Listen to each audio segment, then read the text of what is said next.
Well, hello, hello. Welcome back to this week's episode of Grow or Die. I am Alora Testikoff from Firebird Summit. Hey, everyone. I am Lawrence Henderson from Boss LLC. Alora, Laura. I Whew. know it's been Happy so New many Year.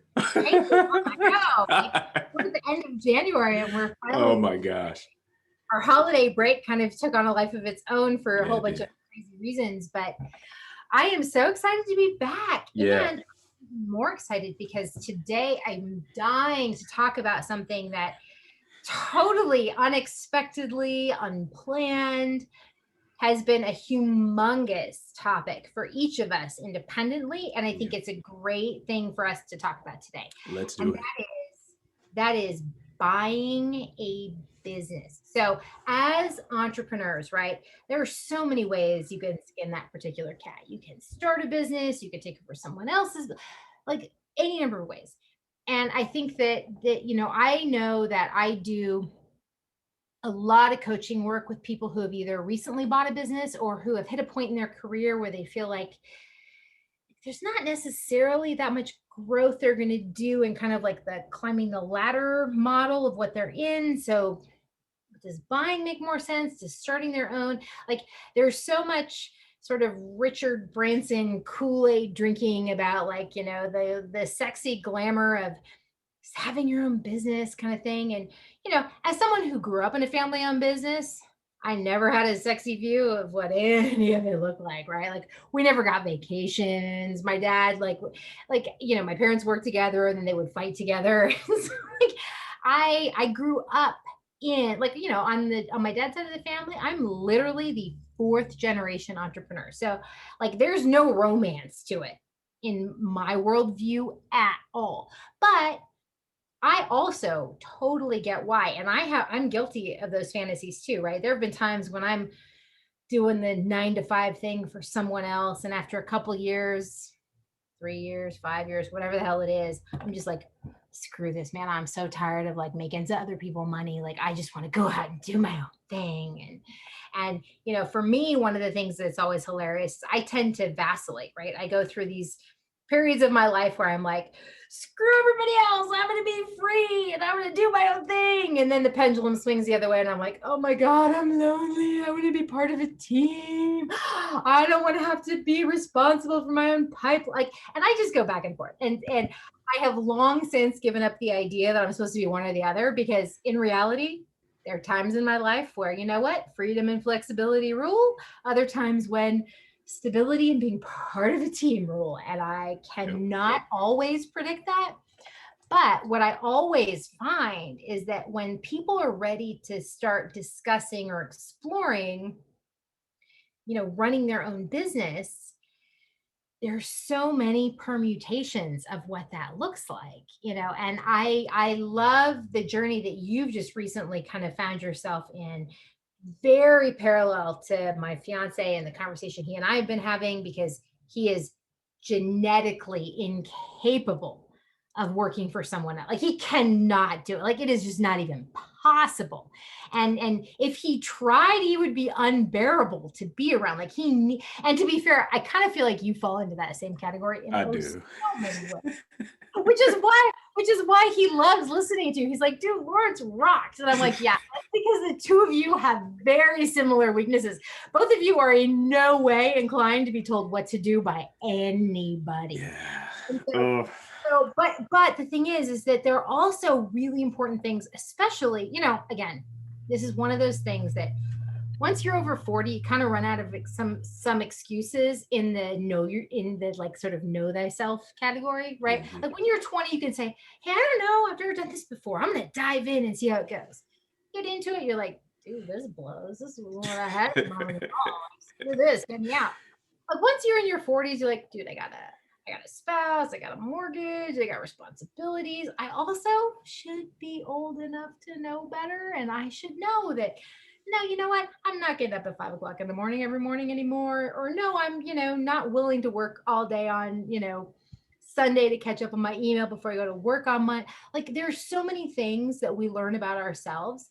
And I think if we don't do a good job of applying what we know about us to the opportunity that actually we're looking at, we're really in danger of making some Boom. bad choices. And Yeah. so I would love to have you Yeah. explain to us kind of some of what you've kind of figured out about yourself as you've been looking at the process of buying a business. And in your case, Yeah. you were looking at a franchise, which I think is Yeah. interesting because that comes with a lot of rules and a lot of other people's structure and framework. Hmm. Which, if you're going to be self-employed or be a coach or whatever, like that Hmm. doesn't necessarily apply in that model. But I think this is a really useful thing because I think it's a great filter to understand your stuff. So I would love for you to kind of what was it about this opportunity that Hmm. was appealing to you? And then what was it that you found out as you were going through the process?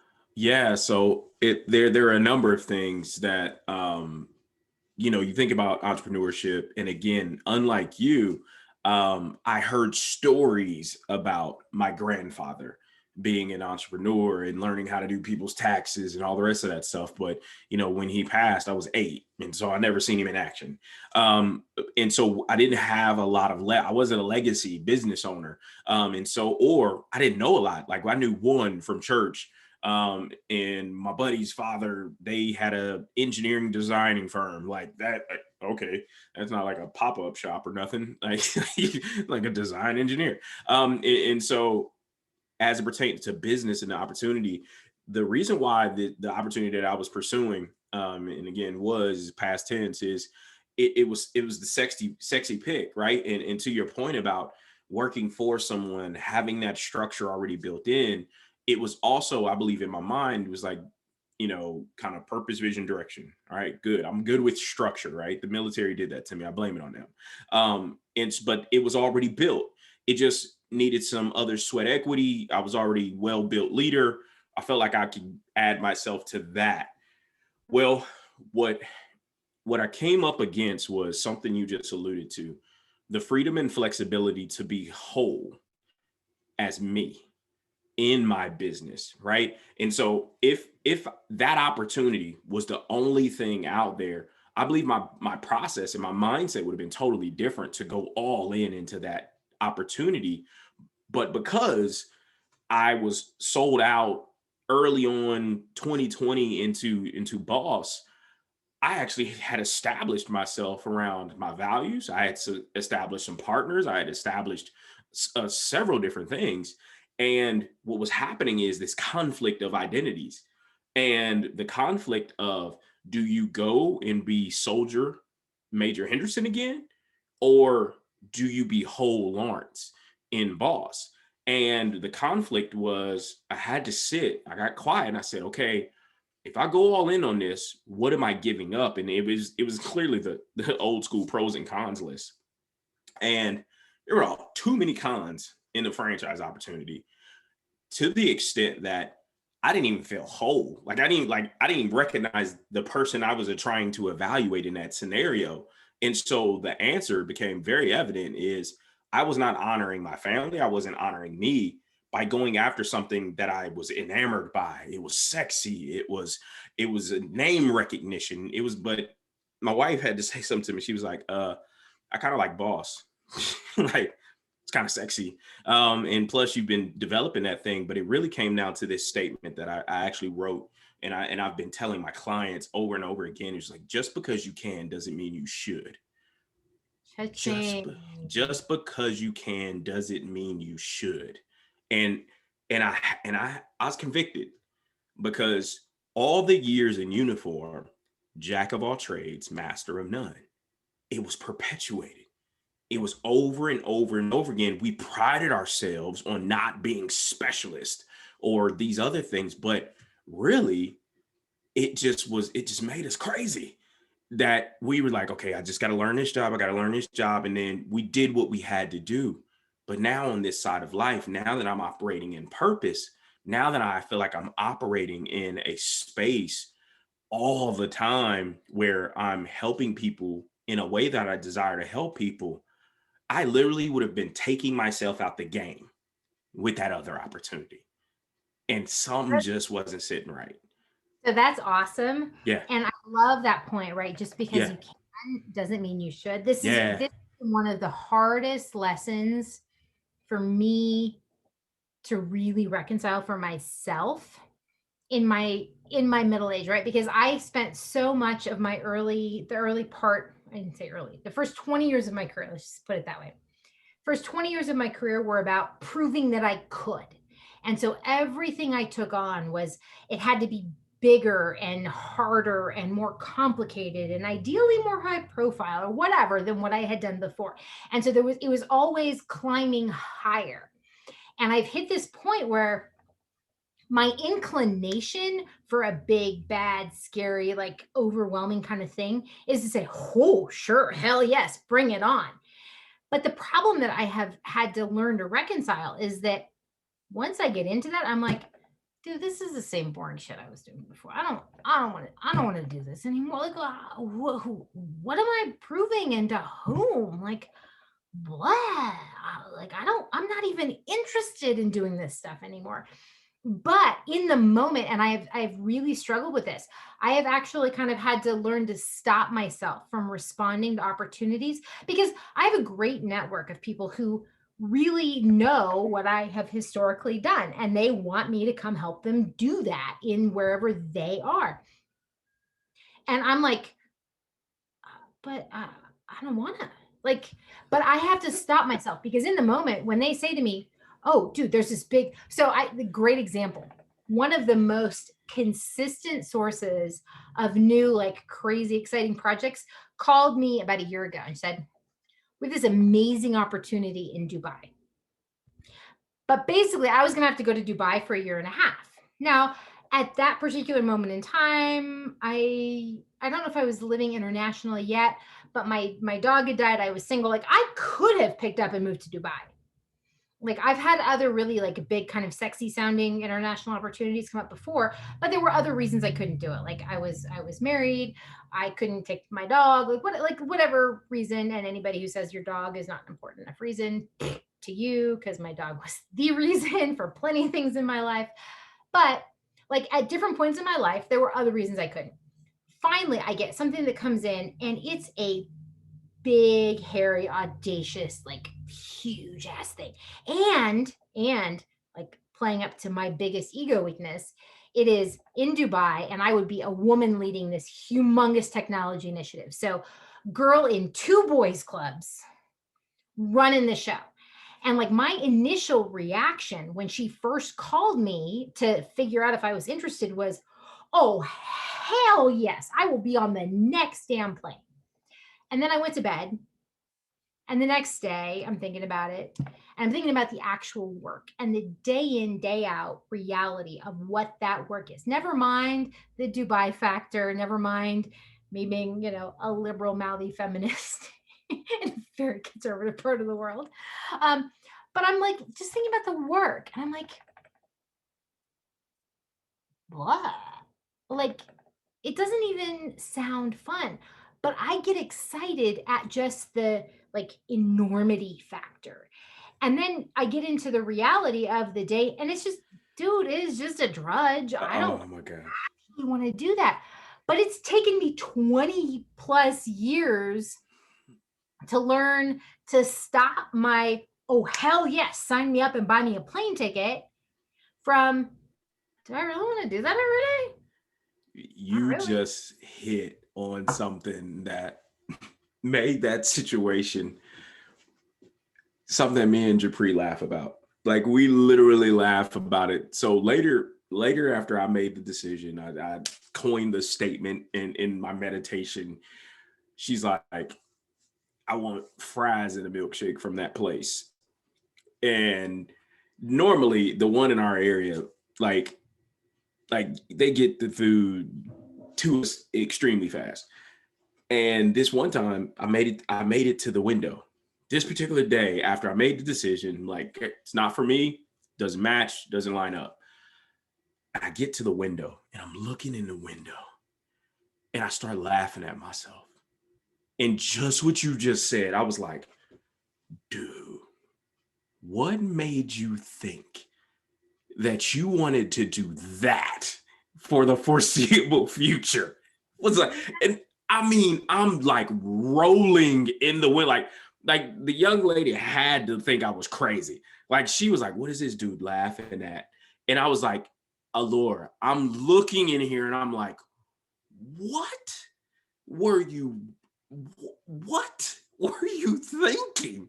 Like that at this stage in your life, just to your point, like just because you can, that not it. Like totally not it. And so you just hit it. I was like cracking up at myself. Was like, but how many people just continue to push and push?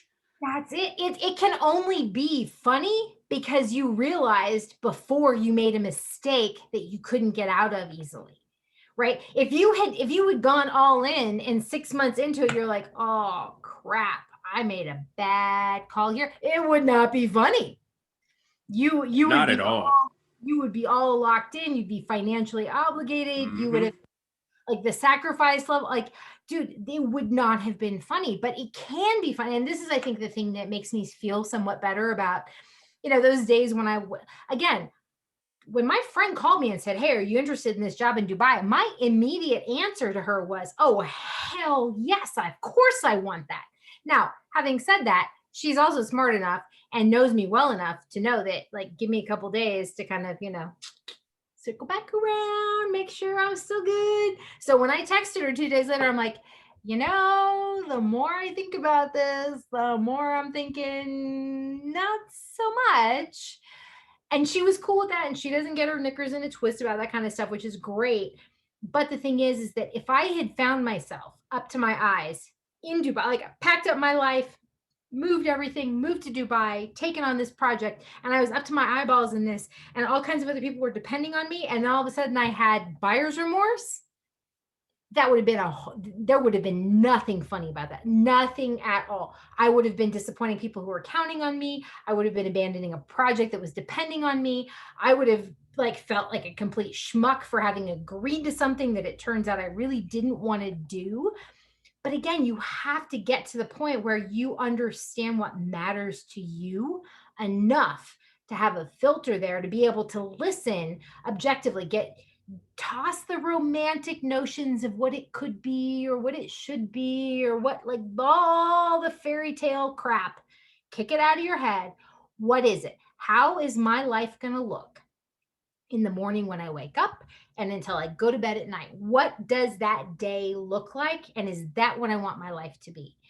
And if you can't say yes to that, then it is not the right business, whether you're building it, buying it, inheriting it, or running it for someone else. It doesn't matter. What does your life look like every day? Yeah. And I really see this as something you just mentioned there, particularly around the people involved in this decision.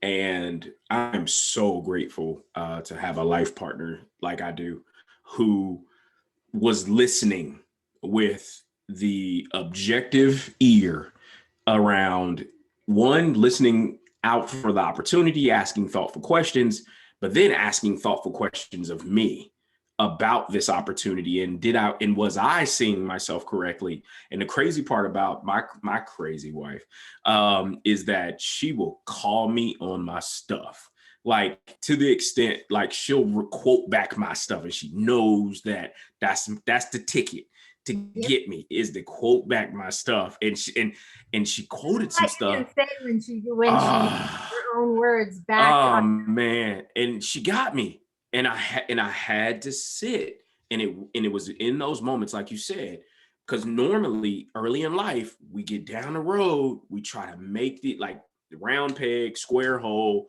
it's gonna go, and I'm telling you, and pounding that sucker in, and then you're like, it's not gonna fit. after you've damaged people, damaged relationships, and then but Yourself. oh my gosh, the remorse and the and then do stress and the anxiety of, man, and then being prideful and ego is like, I can't let this fail. So you continue to work and work and work. And again, what you said, you wake up and you go to sleep and it's the perpetual groundhog day. And before you know it, 2 years is turned into 20, and you're like hating it, or every day you're waking up trying to figure out how to get out of it. And which whatever case you're in, it's a bad deal. And so getting clear, being honest and open and transparent with yourself early, and again, I can't stress enough, get with someone who can help you talk through these things. I Yeah. would say anybody this is a, if you're looking to make any type of business decision of this magnitude, get with somebody that's objective to this, that can really sit you down and be like, okay, why this, why now? Like, and really have that conversation, and then count the cost. That's really what it was. When I came down to it, I was like, I literally planted seeds for my business that are now coming to pass.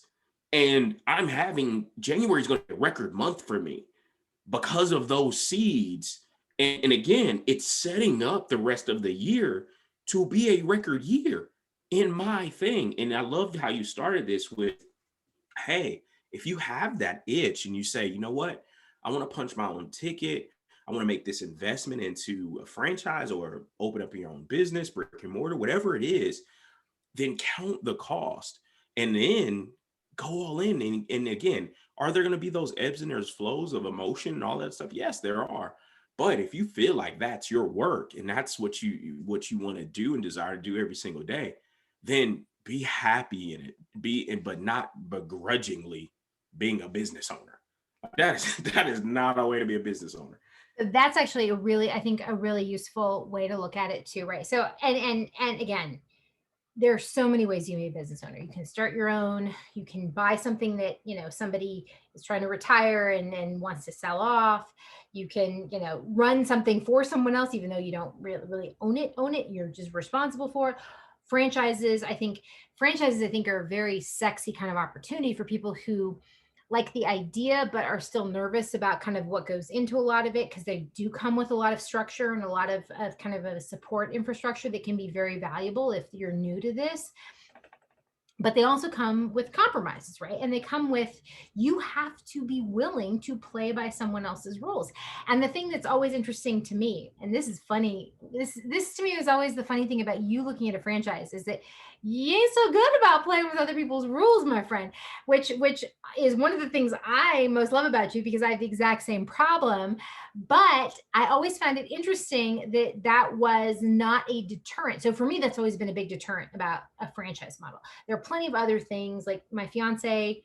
So interestingly, here there's a bar, restaurant, and pool hall, which my fiance loves going to. Even worse, it's named Wrigley Field, and he's a Chicago boy. So like it's like the moment he saw this sign, and then to make matters worse, they make like the best pork cracklings like on the planet, like just ridiculous. So like he'll go there and get like, I mean, anyway, whatever. Like it's a good, and so he just started randomly having fantasies about buying this place long before we had decided whether or not we were going to stay here or anything else. But just like he had this sort of romanticized notion of buying it. He and his best friend used to run a restaurant, so he gets that. And my perspective is, dude, I don't really want to cash business. Like if we're going to buy a business, like totally down with that. Again, fourth generation entrepreneur, have no issue buying a business, but I kind of like the recurring revenue model. I kind of like, large enterprise, like big B2B clients, large long-term contracts. Like I live in a B2B business kind of universe for the most part. So, he's talking about, a bar and a pool hall. I'm thinking, dude, cash, messy, bad bookkeeping, employees ripping you off, drunk assholes at your bar, like, dude, the owner of the bar has now hired my fiance to come in and be his like regular handyman, because the drunk jerks in a bar go in and they break the toilet handle in the bathroom. I swear to God, he fixes the damn toilet every single week because and I'm thinking to myself, that's really the business you want to work in? I don't want to own I don't want to own a business.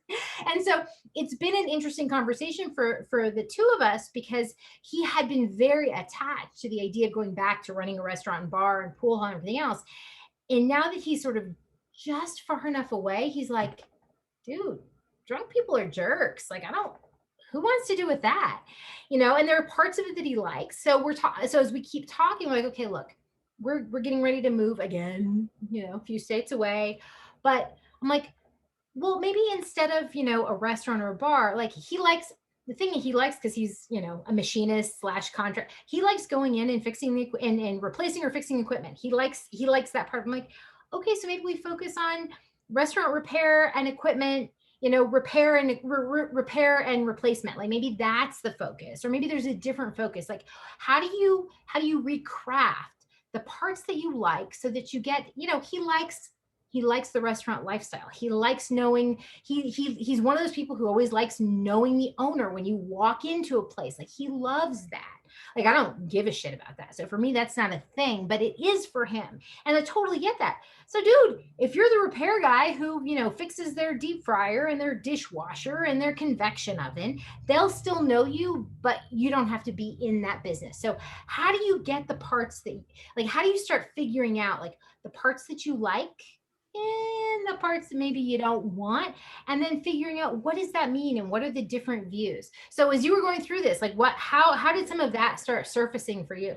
Yeah, and to your point, it was really, I was thinking about the parts that I wanted to do and not the whole kit and caboodle thing. Like, and as I thought about going to mop and model leadership and mopping and taking out trash and all these other things, I was thinking to myself, like, dude, yeah, Thank you for oh my God. And it was deep like, fryer. There's nothing dude, sexy that's standing over a deep like, fryer.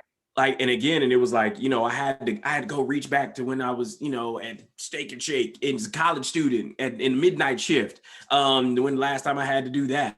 But it was like, but you want to lead that? Like, and it was like, think about you at that age. You want more of that? And it was all of that. But I was like, but I'm a great leader. But I had the conversation with myself to your point. Okay, what are the parts you actually want? And then where is that missing? And I was like, it's not. Like, that's boss. Like today, like I like being able to go into an organization, help you establish a foundation in development programming, and I like to just come in and out.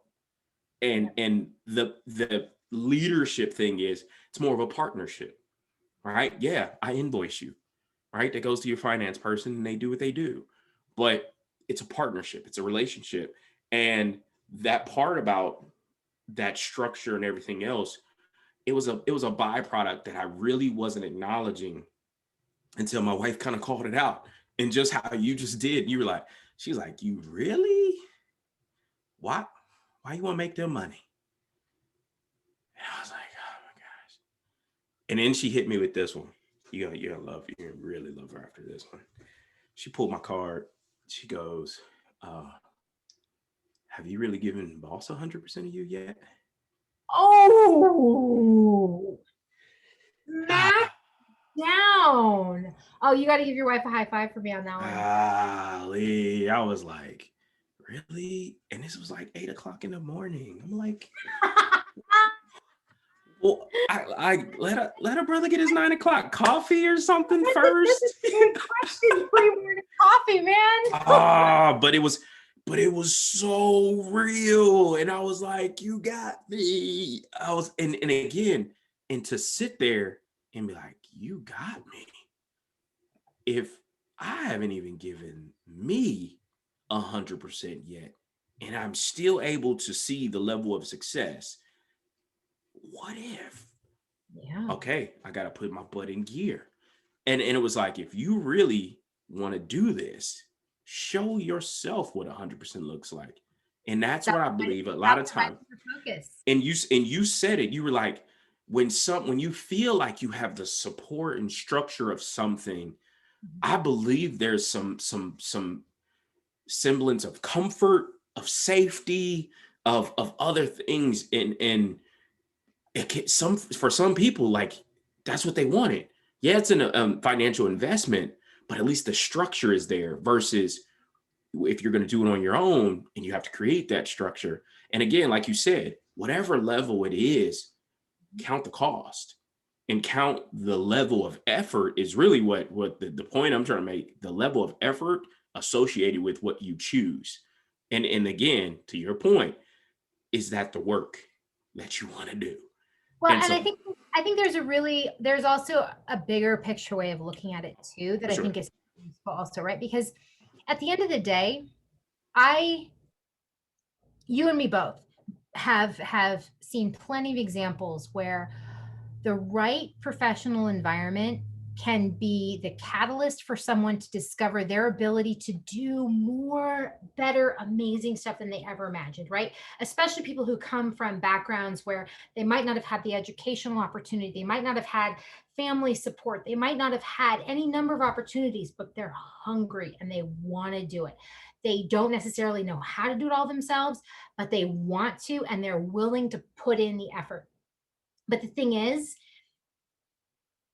we live in an uneven universe, right? There's not that many ways that people who have that drive and that desire, but don't necessarily have that structure or that discipline or that background to do it. I think a franchise is perfect for that kind of person. The kind of person who knows they want more, who knows that, you know what, punching somebody else's clock in that kind of traditional way is not going to cut it. But they are either not yet confident enough in themselves or they just don't have the education to even know where to start. So in those kinds of cases, I think a franchise is one of the best tools to help them really feel like they can stand on their own, they can fly, they can do all kinds of stuff. But the reality is, you don't need that. I don't need that. You don't need that because we come from different backgrounds and we have way different temperaments. You and I, neither you nor I have a humongous ego problem when it comes to our Yeah. own ability to believe in what we can do. So you know what? There's a certain kind of like macro view that says, you know what? Maybe it's just better to leave that kind of a structured opportunity to someone who really needs that structure to be successful. Hmm. I'm good over here and I can run with my own stuff. And, I'm not good at following rules anyway. So I'll leave it to someone who is really going to get value out of that. Because the thing that I love about your story, as you're going through Hmm. this process, is you did talk to people who got enormous value out of that structure, out Yeah. of the support that they provided. And I think this is maybe one of the hardest things, and it comes back to that idea of like, ooh, the idea of something sexy versus the reality, right? Because there's also that sense of community that you were Hmm. hearing about from people, right? It's like Yep. feeling involved, feeling connected, feeling like you're one person who's part of a team that's rowing together. Even if you're your own operator, there are others who are have a similar kind of story to you. And I think there's enormous power in that kind of like anchoring in a community that's got passion and purpose and a common vision. But again, is it your specific vision? And how much of your vision or your purpose do you have to compromise to row in that particular race with that particular team of people? And yes, it's always sexy and appealing, especially, dude, we've been working from home for the last year. Like there is a certain amount of, dear God, just let me go to an office every day and have coffee with people like in person, please, anything. Because that community piece has huge emotional resonance and value. I mean, how many times you and I do it all the time? We get on a call and we start talking about ideas and like something sparks because that's how stuff happens. And so there's tremendous anchoring in that, in the value that comes with that when it comes to something like that franchise model or something where you can say, look, I want to be a part of something bigger, but I want a certain degree of autonomy. And I think the thing that I love about what you kind of discovered as you were going through this process is, yeah, the community part is great. Love that. I think there's great value in that, but I'm not willing to sacrifice the things I would have to sacrifice to be a part of that community. Definitely. Definitely. And I love that as it pertains to, like you said, it makes sense for those people who need that type of thing. And it really came down to, like you said, in that moment of, it was actually my ego that was actually pushing me to do it and try it. And you were a soldier before, you followed orders before, you could do it again. But like, Big Lawrence was like, why? like, That, like, that's the question though, right? And I yeah. think that's the most when we I think when we all and all of us have this, right? Yep. There are certain things that our ego will push us to do, and it's sometimes really hard. So one of my biggest weaknesses, right, as I am, which is hard to tell in video, I am 5'4". I have historically been the only girl in a boys club. I have also been the midget. Like my last like leadership team, I was one one of four, the only woman, and the three guys were all 6'2". So like we would walk into a bar or restaurant or we're on a business trip, and I always felt like the Hobbit with the elves because like I was so much. But these weird things evolved as over 20 years of doing that. One of Mhm. them was, dude, I can drink as much as the boys. Screw that. And like that's pure ego. Dude, my Mhm. liver doesn't need that. My weight doesn't need that. My Amex bill doesn't need that. But I Oh was my gosh. doing it because of my ego. I'm like, dude, I could drink these boys under the table. You kidding me? It doesn't matter that they're like, have like almost a foot on me and an extra like, 80 pounds of Mhm. muscle. But my ego would drive me to do things, and the kinds of clients and projects and jobs I would take was another ego thing. Yeah. And as soon as I started realizing that I needed to be suspicious of the situations my ego was putting me in, I had to learn to ask, why do I want this? Yep. And it was shocking to me to discover that the moment I stopped, took a breath, and asked, why do I want this? That I swear to God, Lawrence, 70% of the time the answer was, oh, I actually really don't. Yeah. I didn't know that because my ego was calling the shots over and Yeah. over and over and over again. And I was out of the habit of questioning that because my ego ruled. Yeah. And really it came down to the and I know the answer. And it's still the work that I work on now, even with my coach and in business. And it's really that, who are you seeking validation from? And where did you not receive acknowledgement, and where's the trauma in that? And it really informed going back and doing that work and pulling it forward of where it's shown up throughout my career, where it showed up when I was ready to fight a leader, like full, like real for real, fisticuffs, pull my top off, throw my career on the line, court martial type of fight. Like all those times, and I literally was like, I didn't feel seen, I didn't feel heard, I didn't feel valued. And if you weren't going to give it to me, I was going to take it from you, no matter the cost. And that's, this situation was really an ego about, because of what it could be attached to, then maybe they'll validate you. And then the why in me was like, is that really what's it about? Why'd you Well, get and into this work? I love that your wife didn't Yeah. Oh, she didn't let me. worth it.